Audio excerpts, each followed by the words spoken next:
Bismillahirrahmanirrahim. Assalamualaikum warahmatullahi wabarakatuh. Innal hamdalillah nahmaduhu wa nasta'inuhu wa nastaghfiruh wa na'udzu billahi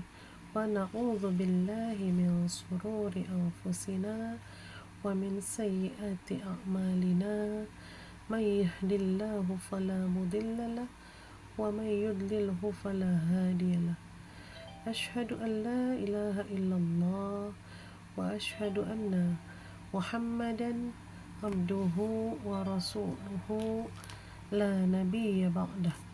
Amma ba'du. Qala Allah ta'ala fil Qur'anil Karim. A'udzu billahi minasy syaithanir rajim. Bismillahirrahmanirrahim. Yarfa'illahu alladhina amanu minkum walladhina utul ilma darajat. Wa qala an-nabiyyu sallallahu alaihi wasallam talabul ilmi faridatun ala kulli muslimin wa muslimah.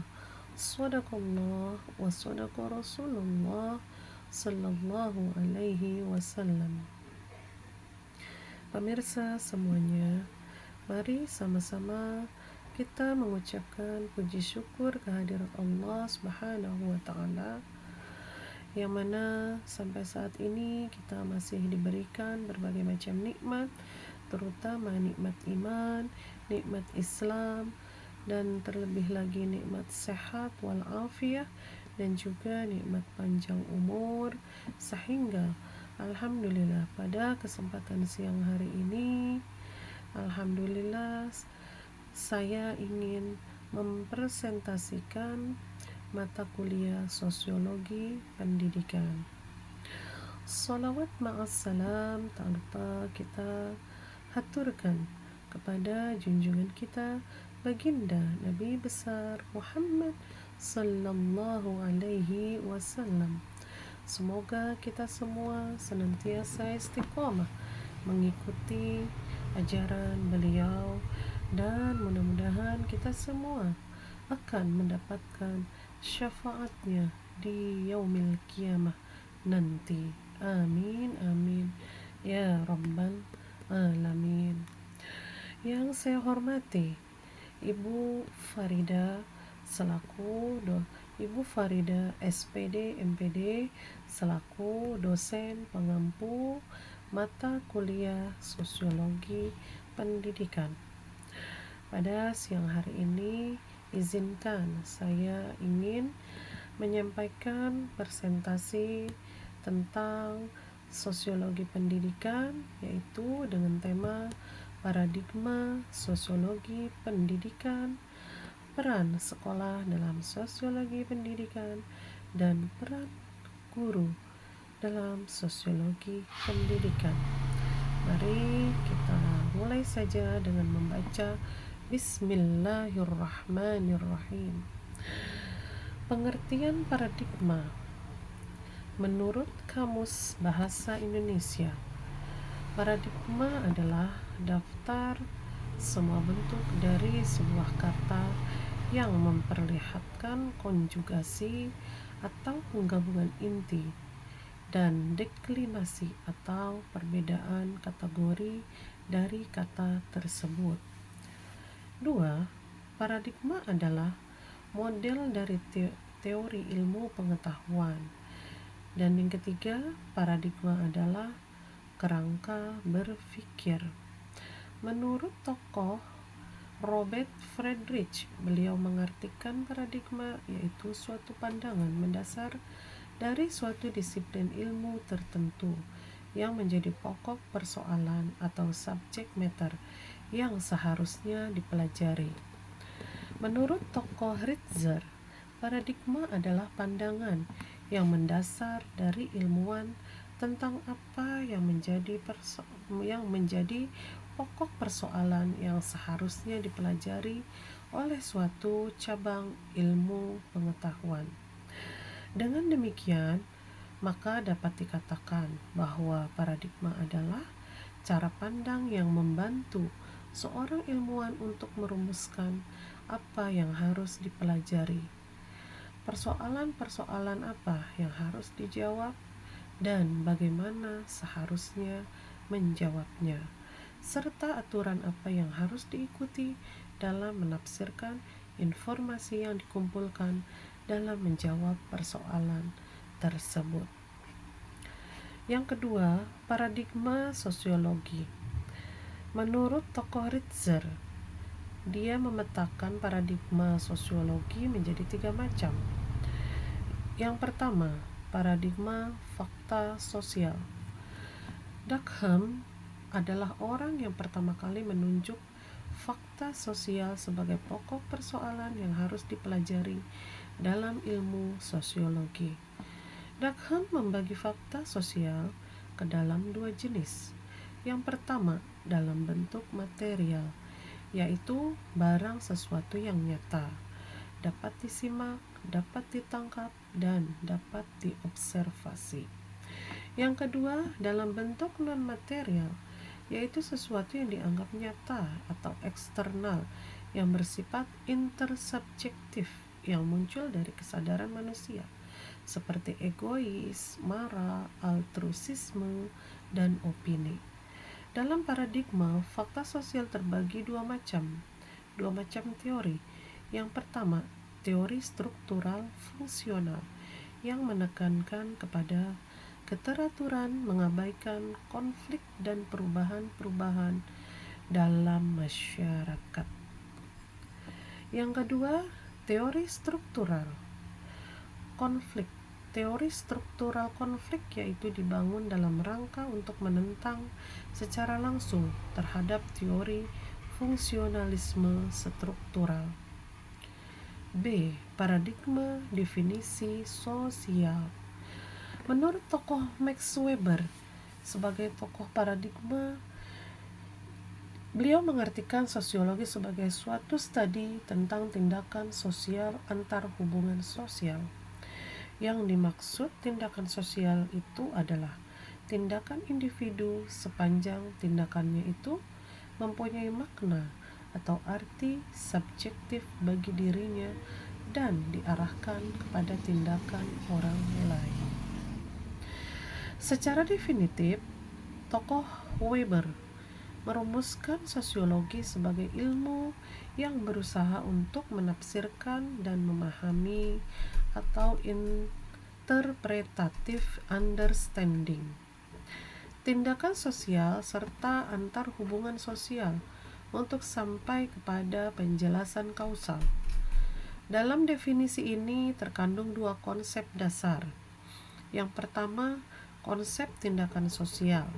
Yang kedua, konsep tentang penafsiran dan pemahaman. Menurut tokoh Weber, ada 2 cara memahami motif tindakan. Yang ke-1 yaitu kesungguhan. Yang kedua, mengenangkan dan menyelami pengalaman si aktor. Yang ketiga, poin C, paradigma perilaku sosial. Tokoh paradigma perilaku sosial atau behaviorisme.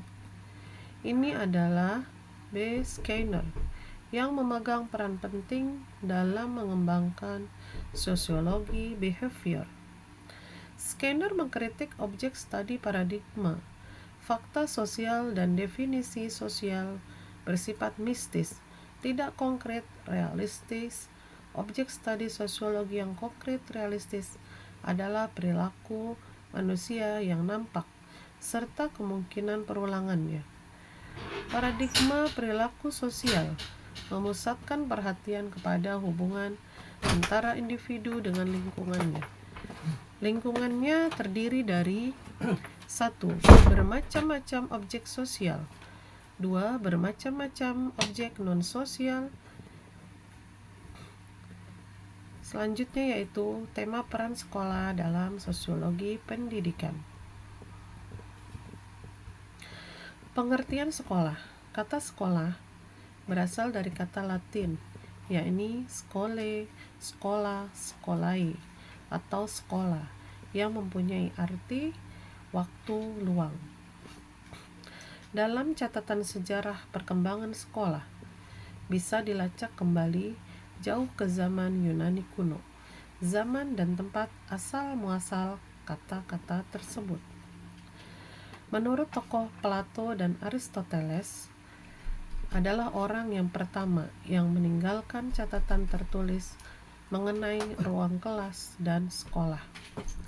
Sekitar abad ke-10 dan ke-11, pendidikan Islam dari Arab mulai mempengaruhi sistem pendidikan Barat melalui interaksi kaum muslimin dengan pendidik-pendidik Barat, terutama dari negara Afrika Utara dan Spanyol. Dunia Barat mulai belajar dari kaum muslimin tentang matematika, ilmu alam, ilmu pengobatan, dan filsafat. Sistem angka yang menjadi faktor di dunia Barat diyakini sebagian orang sebagai kontribusi terpenting pendidikan Islam dari negeri Arab. Saat ini kata sekolah berubah arti menjadi sebuah bangunan atau lembaga untuk belajar dan mengajar, serta tempat menerima dan mendapat pelajaran. Sekolah dipimpin oleh seorang kepala sekolah, dibantu wakil kepala sekolah. Sekolah adalah sebuah lembaga yang dirancang untuk pengajaran siswa atau murid atau peserta didik di bawah pengawasan para pendidik atau guru. Sebagian besar sekolah memiliki sistem pendidikan formal yang umurnya wajib mulai dari jenjang sekolah. Di berbagai negara bervariasi, tetapi umumnya dimulai dari tingkat kanak-kanak, usia 3-6 tahun, dan sekolah dasar 6-12 tahun, sekolah menengah remaja 13-19 tahun. Ciri-ciri sekolah adalah terdiri dari beberapa ruangan, yang terdiri dari ruang belajar, dan ruang belajar itu terdiri dari ruang kelas yang digunakan untuk tatap muka, yaitu untuk kegiatan belajar dan mengajar. Yang kedua adalah ruang praktek, yang terdiri dari laboratorium, yang mana laboratorium itu seperti laboratorium fisika, kimia, biologi, laboratorium bahasa, komputer, dan juga ruang keterampilan. Tema selanjutnya yaitu peran guru dalam sosiologi pendidikan. Guru adalah garda terdepan dalam pelaksanaan proses pendidikan. Guru adalah operator pendidikan paling bawah dalam satuan pendidikan. Guru adalah orang yang berinteraksi langsung dengan peserta didik. Guru adalah orang yang mengimplementasikan kurikulum pada peserta didik atau anak murid. Sehingga gurulah yang paling mengetahui terhadap perkembangan peserta didiknya. Peran guru di sekolah. Dalam pengertian sederhana, guru adalah orang yang memberikan pengetahuan kepada anak didik. Sementara dalam bahasa terminologi, guru umumnya merujuk pada pendidik dengan tugas utama yaitu mendidik, mengayomi, membimbing, mengarahkan, melatih, menilai, dan mengevaluasi peserta didik. Berdasarkan tugas utama di atas, guru harus selalu menunjukkan kelakuan yang layak menurut harapan masyarakat. Guru dituntut memiliki sikap etis dan intelektual dan sosial. Guru harus senantiasa sadar akan kedudukannya selama 24 jam dalam satu hari, di mana saja dan kapan saja guru selalu dipandang sebagai guru yang harus memperlihatkan kelakuannya yang dapat ditiru oleh masyarakat dan khususnya oleh peserta didiknya. Menurut fungsi manifest tampak guru, guru sebagai pengajar, guru sebagai pendidik, guru sebagai teladan, dan guru sebagai motivator. Menurut fungsi laten atau tersembunyi, guru sebagai pengekal status quo dan guru sebagai penggerak perubahan. Guru sebagai profesi, dan guru harus memiliki 4 kompetensi. Yang pertama kompetensi pedagogis, yang kedua kompetensi kepribadian, dan yang ketiga kompetensi profesional. Yang keempat kompetensi sosial. Menurut tokoh Tera Kajoni, seorang guru idealnya harus mengembangkan 2 kompetensi, yaitu kompetensi kepribadian sosial dan kompetensi profesional. Demikianlah sedikit materi presentasi mata kuliah Sosiologi Pendidikan yang dapat saya sampaikan. Kurang lebihnya mohon maaf. Billahi taufik wal hidayah. Wassalamualaikum warahmatullahi wabarakatuh.